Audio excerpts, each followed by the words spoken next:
ಭಾರತೀಯರು ವಿದೇಶಕ್ಕೆ ಹೋಗುವಾಗ ಅವರ ಜೊತೆ ಮೋದಿಗೆ ಗ್ಯಾರಂಟಿ ಇರುತ್ತೆ ಅಂತ 2 ತಿಂಗಳ ಹಿಂದೆ ಹೇಳಿದ್ರು ವಿದೇಶಾಂಗ ಸಚಿವ ಎಸ್ ಜೈಶಂಕರ್. ಅವರು ಅದ್ಯಾವ ಮೋದಿಗೆ ಗ್ಯಾರಂಟಿ ಬಗ್ಗೆ ಹೇಳಿದ್ದಾರೋ ಗೊತ್ತಿಲ್ಲ.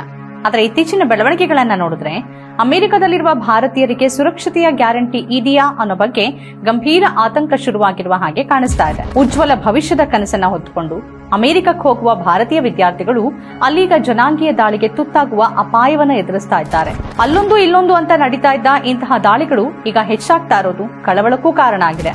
ಭಾರತದಲ್ಲಿ ಉನ್ನತ ಶಿಕ್ಷಣ ವ್ಯವಸ್ಥೆ ಹಳಿ ತಪ್ಪಿ ಹೋಗ್ತಿರುವಾಗ ಜೊತೆಯಲ್ಲೇ ಇಲ್ಲಿಂದ ವಿದೇಶಗಳಿಗೆ, ಅದರಲ್ಲೂ ವಿಶೇಷವಾಗಿ ಅಮೆರಿಕ, ಯುರೋಪ್ಗಳಿಗೆ ಉನ್ನತ ಅಧ್ಯಯನಕ್ಕೆ ಹೋಗೋರ ಸಂಖ್ಯೆ ಹೆಚ್ಚುತ್ತಾನೆ ಇದೆ.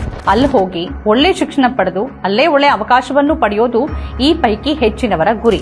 ಆದರೆ ಇಂತಹ ಕನಸುಗಳನ್ನ ಇಟ್ಕೊಂಡು ಹೋದವರಿಗೆ ಭಯಾನಕ ದಾಳಿ ಎದುರಿಸುವ ಸ್ಥಿತಿ ಬಂದ್ರೆ ಹೇಗಾಗಿರಬೇಡ. ಮತ್ತೊಂದು ಕಡೆ ಇಲ್ಲಿನ ಸಂಘ ಪರಿವಾರ ಮತ್ತು ಅದರ ದ್ವೇಷ ರಾಜಕೀಯವನ್ನೇ ಅಲ್ಲಿ ಕೂತು ಬೆಂಬಲಿಸುವ ದೊಡ್ಡ ಸಂಖ್ಯೆಯ ಅನಿವಾಸಿ ಭಾರತೀಯರು ಈಗ ಅಮೆರಿಕದಲ್ಲಿ ಹಿಂದೂ ವಿರೋಧಿ ವಾತಾವರಣ ಸೃಷ್ಟಿಯಾಗಿದೆ ಅಂತ ಅಲವತ್ತುಕೊಳ್ತಾ ಇರೋದು ವಿಪರ್ಯಾಸ.